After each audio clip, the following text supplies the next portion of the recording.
8ஆம் அதிகாரம் 49 முதல் 56 முடிய. புதிய ஏற்பாட்டின் பக்கம் 139.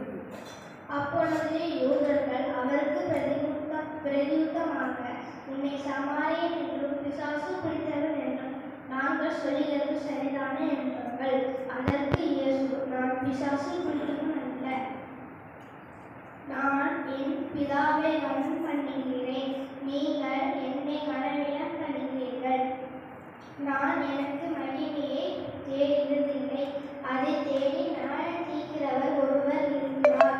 ஒருவர் என் வார்த்தையை கை கொண்டால் அவன் என்றும் மரணத்தை காண்பதில்லை என்று மெய்யாகவே உங்களுக்கு சொல்கிறேன் என்றார். அப்பொழுது யூதர்கள் அவரை நோக்கி, நீ பிசாசு பிடித்தவன் என்று இப்பொழுது அறிந்திருக்கிறோம். ஆபிரகாமும் தீர்க்கதரிசியும் மரித்தார்கள், நீயோ ஒருவன் என் வார்த்தையை கை கொண்டால் என்றென்றைக்கும் மரணத்தை ருசி காண்பதில்லை என்கிறார். பிதாவாகிய ஆபிரகாமினாலும் நீ பெரியவனோ?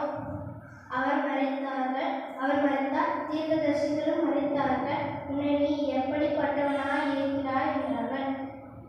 இயேசு பிரதியுத்தமாக, என்னை நானே மகிமைப்படுத்தினால் அந்த மகிமை வீணாகும். என் பிதா என்னை மகிமைப்படுத்துகிறார், அவரே உங்கள் தேவன் என்று நீங்கள் சொல்லுகிறீர்கள். ஆனாலும் நீங்கள் அவரை அறியவில்லை, நான் அவரை அறிந்திருக்கிறேன். அவரை அறியேன் என்று சொல்கிறாகில்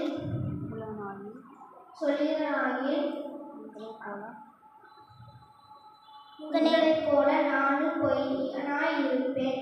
அவரை நான் அறிந்து அவருடைய வார்த்தையை கை கொண்டு இருக்கிறேன். உங்கள் பிதாவாகிய ஆபிரகாம் என்னுடைய நாளை காண ஆசையாயிருந்தார், கண்டு களிகூர்ந்தார் என்றார். வாசிக்கக்கூடிய வேத பாடம் வாசித்து முடிந்தாயிற்று.